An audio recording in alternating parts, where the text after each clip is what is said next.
Yeah, I confess, Father, I confess, 'cause I've been living wrong. Range Rover Sport 5.0 V8 Supercharged. A car others love to hate, but it's an extraordinary driving experience. This is the new, thoroughly re-engineered version of probably the most controversial model ever made by Land Rover.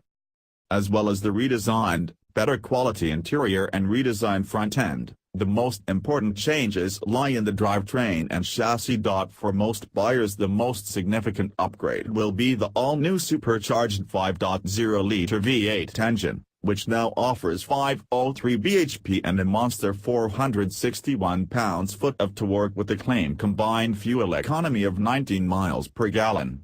The 6-speed automatic gearbox has been updated, and there is also the option of wheel-mounted paddle shifters. The terrain response setup has been upgraded to include a new, 6th setting called Dynamic Response. This uses an adaptive damping system, in conjunction with the air suspension, which can make calculations about the road and driving conditions 500 times per second.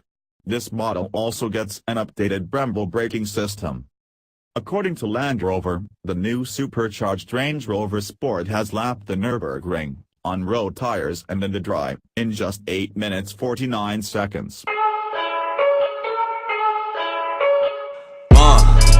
Yeah, I confess, Father, I confess, 'cause I've been living wrong. I know. Yeah, I confess, Father, I confess, 'cause I've been living wrong. I know. Yeah, I confess, Father, I confess.